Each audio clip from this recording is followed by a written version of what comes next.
주님께서 여러분과 함께 또한 사제의 영과 함께 루카가 전한 거룩한 복음입니다. 주님 영광 받으소서. 예수님께서는 12제자를 불러 모으시어 모든 마귀를 쫓아내고 질병을 고치는 힘과 권한을 주셨다. 그리고 하느님의 나라를 선포하고 병자들을 고쳐주라고 보내시며 그들에게 이르셨다. 길을 떠날 때 아무것도 가져가지 마라. 지팡이도 여행 보따리도 빵도 돈도 여벌옷도 지니지 마라. 어떤 집에 들어가거든 그곳을 떠날 때까지 거기에 머물러라. 사람들이 너희를 받아들이지 않으면 그 고을을 떠날 때 그들에게 보이는 증거로 너희 발에서 먼지를 털어버려라.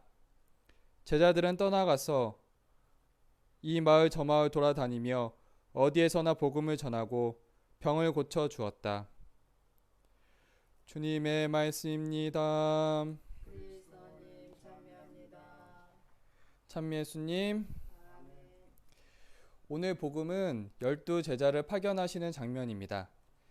예수님께서는 제자들을 파견하시면서 특별한 힘과 권한을 제자들에게 주십니다. 모든 마귀를 쫓아내고 질병을 고치는 힘과 권한을 주셨다. 예수님께서는 제자들에게 마귀를 쫓아내고 질병을 고치는 힘과 권한을 주셨습니다. 그리고 제자들에게 하느님의 나라를 선포하라고 하셨습니다. 예수님께서는 제자들을 파견하실 때 그냥 떠나라고 하신 것이 아니라 특별한 힘과 권한을 주셨습니다. 그리고 파견 갈 때 준비에 대해서 말씀하십니다. 먼 길을 떠나기 때문에 옷, 빵, 지팡이가 필요할 텐데 예수님의 말씀은 그 반대였습니다. 길을 떠날 때 아무것도 가져가지 마라. 지팡이도 여행 보따리도 빵도 돈도 여벌옷도 지니지 마라. 예수님께서는 여정 중에 필요한 것은 아무것도 가져가지 말라고 하십니다. 왜 아무것도 가져가지 말라고 하셨을까요? 사명을 선포할 때는 재물에 의지하지 말고 오직 하느님의 은총과 도움에 의지하라는 것입니다. 하느님의 은총과 도움 없이는 예수님의 사명을 전할 수 없다는 의미를 주고 있습니다. 오늘 예수님께서 말씀하신 길을 떠날 때 아무것도 가져가지 마라고 하신 의미에 대해서 나눠보려고 합니다. 하느님의 은총과 도움에 의지하는 것은 우리 모두가 지향하는 바입니다. 하지만 우리는 세상적인 재물과 인간적인 도움으로도 충분하다고 생각하며 살아갑니다. 특별히 복자수도원 양성기에는 하느님의 은총과 도움에 의지하는 마음을 지니도록 특별한 시간을 허락합니다. 그 시간의 이름은 그리스도를 찾아서입니다. 그 내용을 보면 성탄이 있는 12월 중에 1박 2일을 정해서 하룻밤을 밖에서 보내고 신학원에 돌아오는 프로그램입니다. 저는 그날 밤에 함께 출발했던 형제가 제가 추운 것을 보고 저에게 옷을 나누어 주었고 저는 그 옷을 입고 출발했습니다. 밤에 서울을 출발해서 정처 없이 길을 걷기 시작했습니다. 12월 24일 한밤에 그리스도를 이 길에서 어떻게 찾을 수 있을까? 별 생각이 없었습니다. 차비가 없었기 때문에 그냥 무조건 걸었습니다. 간절하게 기도하면서 걷는 방법밖에 없었고 무엇인가를 할 수 있는 것은 없었습니다. 걸으면서 마음이 모아졌습니다. 나에게 그리스도는 경기도 화성에 있는 순교자의 모후 신학원이구나.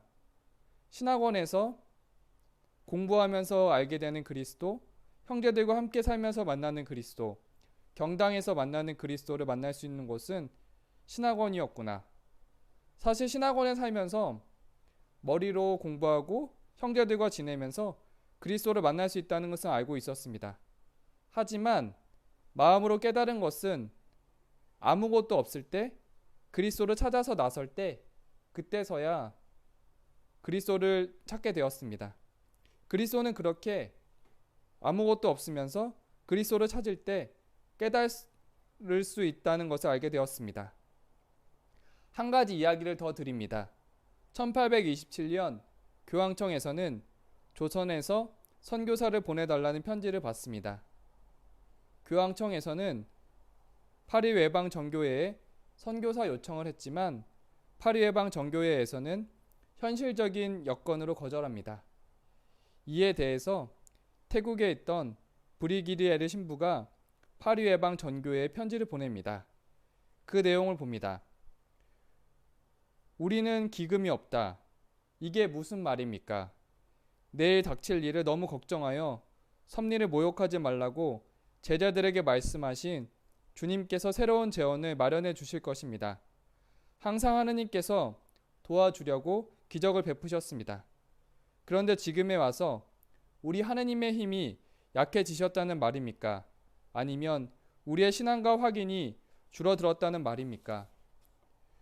우리는 선교사가 없다. 제가 보기에 이것은 우리가 내세울 수 있는 이유 중에 가장 설득력이 없는 것입니다. 다른 선교지에도 부족한 것들이 많다. 분명 도움을 필요로 하는 일들이 많을 것입니다. 그러나 저 불쌍한 조선 사람들의 경우만큼 절박하지 않습니다. 그 나라를 뚫고 들어가기가 힘들다. 이 점이야말로 반대하는 이유들 가운데에서 가장 그럴듯하다는 것을 저도 인정합니다. 그러나 결국 어떤 계획이 어렵다고 하여 그것 때문에 불가능한 것은 아닙니다.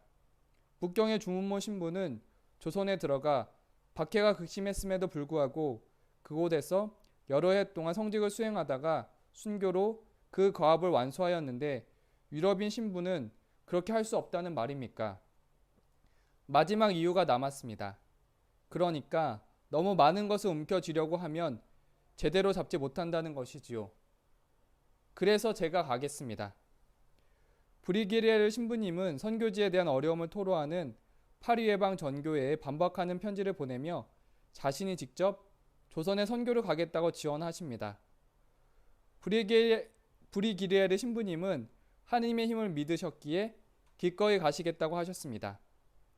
오늘 예수님께서는 제자들에게 하느님의 은총과 도움에 의지하라고 아무것도 가져가지 말라고 하셨습니다. 아무것도 없이 주님께 의지할 때 우리는 하느님의 은총과 도움을 알게 됩니다. 우리가 현세적인 물질에 의지하지 않을 때 하느님께서 우리 안에서 일하실 수 있는 부분이 있습니다. 우리는 하느님과 은총의 도움에 의지하며 지내는 것은 머리로는 알지만 세상적인 힘에 의지할 때가 많습니다. 오늘 예수님께서 말씀하십니다. 길을 떠날 때에 아무것도 가져가지 마라. 우리는 하루하루가 떠나는 일정이며 오늘도 그 하루입니다.